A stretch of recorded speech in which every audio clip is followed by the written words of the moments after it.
यह बदली हुई तस्वीर है। मैं आपको सोनिया गांधी की डिमांड भी बता देता हूं। वो कहती हैं कि उन्होंने मांग उठाई है कि भारत की सरकार, जो मोदी सरकार है, आप लोगों की सरकार है, वो प्रवासियों के वो हालात को देखते हुए अगले 6 महीनों के लिए 7500 रुपए दे। यानी एक तरह से न्याय योजना जिस पर कांग्रेस ने 2019 का चुनाव लड़ा था, वो लागू करे मोदी सरकार। नहीं, उन्होंने अब तक क्या किया है? उसके पहले लंबे समय तक उन्होंने सरकार चलाई है इस देश से।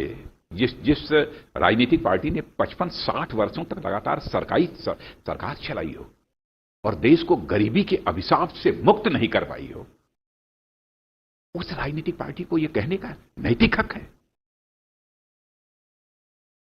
पहले के गरीबों की हालात और आज के गरीबों के हालात में जमीन आसमान का अंतर है। दो है। सोनिया गांधी 7500 की बात करती हैं, प्रियंका गांधी जी सर्वे भी कराना चाहता तो सर्वे करा सकता है। अभी कई सर्वे हुए हैं जिसके अंदर मोदी सरकार की लीडरशिप को लोगों ने प्रेज भी किया है in terms of numbers. I am talking about Indian service भी और जो ग्लोबल सर्विस है उनमें भी। लेकिन अहम बात यह है कि प्रियंका गांधी वाड्रा बसों की बात करती है उत्तर प्रदेश को लेकर, सोनिया गांधी 7500 रुपए की बात करती है, राहुल गांधी एक डॉक्यूमेंट्री फिल्म बनाते हैं मजदूरों को लेकर। क्या आपको लगता है Congress party all out attack कर रही है आप पर? यानी Gandhi family, I am talking about Priyanka Gandhi Vadra, Rahul Gandhi, Sonia Gandhi. नहीं, वो विपक्ष में है, विपक्ष में रहकर जो भी करना चाहते हो। राहुल गांधी की अपने फिल्म भी बनाई थी भी एक मजदूरों को लेकर। फिल्म बना दीजिए।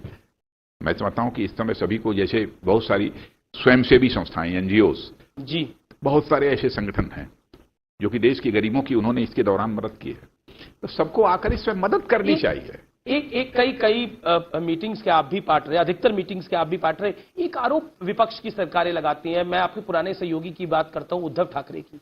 वो कहते हैं कि केंद्र की सरकार हमारी उतनी मदद नहीं करती जितनी बीजेपी की सरकारों की मदद करती है, जितनी योगी आदित्यनाथ की मदद करती है, जितनी शिवराज सिंह चौहान की मदद करती है, उतनी मेरी सरकार की मदद नहीं करती। जहां तक मेरी जानकारी है, यदि मैं गलत नहीं हूं, पर ये आरोप है उनका। लेकिन सोनिया जी ने जो विरोधी दल के नेताओं के साथ जो वीडियो कॉन्फ्रेंसिंग की थी, उसमें शायद उन्होंने कहा कि हमको केंद्र का सहयोग प्राप्त हो रहा है। यह बात शायद उद्धव जी ने कही थी, यहां तक मेरी जानकारी। आपके सांसद कह रहे हैं कि वहां राष्ट्रपति शासन लगना चाहिए। वो कह रहे, आपके सांसद नारायण राणे जो पूर्व मुख्यमंत्री महाराष्ट्र के, वो कह रहे हैं वहां राष्ट्रपति शासन लगना चाहिए। आप कह रहे हैं कि हम पूरा सहयोग कर रहे हैं। मैं नहीं कह रहा हूं भाई, हम कह रहे हैं उद्धव जी ने इस बात को कहा है, जहां तक मेरी जानकारी जी। आप कह रहे हैं कि आप लोग कोई भेदभाव नहीं कर रहे। कौन? बीजेपी की सरकार। फेडरल स्ट्रक्चर है इस देश में। जिस दल की सरकार है वो सरकारें ठीक है स्थायी रूप से चले, हमारी सोच तो यही रहती है। अब स्वयं ही यदि कोई सरकार अपने किन्हीं कारणों से यदि गिर जाती, टूट जाती, उसके बारे में कोई क्या करेगा?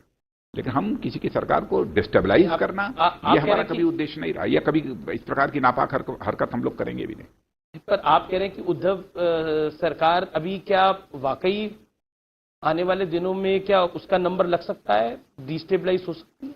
मैं कुछ नहीं कह सकता अब जी। अब वो सरकार, क्योंकि बड़ी सारी अटकलें हैं, राजनीतिक दलों के गठबंधन से वो सरकार बनी है, वो अपना भविष्य। आपको भविष्य का दिखता है? आपका राजनीतिक अनुभव बहुत बड़ा है, बहुत लंबा है, मतलब हमको बहुत कुछ देखना है। मैं सभी सरकारों के भविष्य को, राज्य सरकारों के भविष्य को देखने की हमको फुर्सत नहीं है जी। मैं बढ़ता हूं आगे। ममता बनर्जी के साथ, ममता बनर्जी कहती है कि बीजेपी सरकार ही चला ले यहां पर आकर, मतलब मुझे क्यों इतना परेशान कर रखा है इन लोगों ने? नहीं, परेशान किसी को करने का सवाल ही नहीं है। उन्होंने तो गृह मंत्री अमित शाह का नाम लिया। यदि वेस्ट बंगाल की जनता ने उन्हें मुख्यमंत्री चुना है, तो मुख्यमंत्री के रूप में वो अपनी जिम्मेदारी का निर्वाह करें।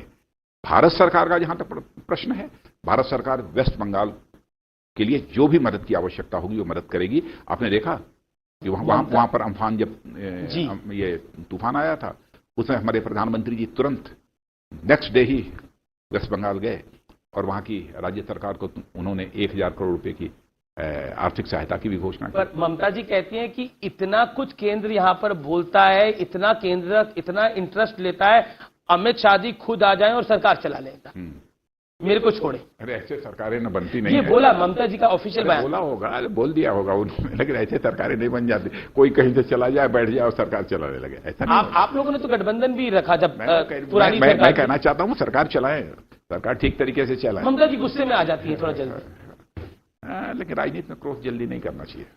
पर आप लोगों का अनुभव तो 1999 वाला भी है, जब अटल जी की सरकार थी, तब भी वो कई बार मान जाते, कई बार उनका मूड बिगड़ जाता था।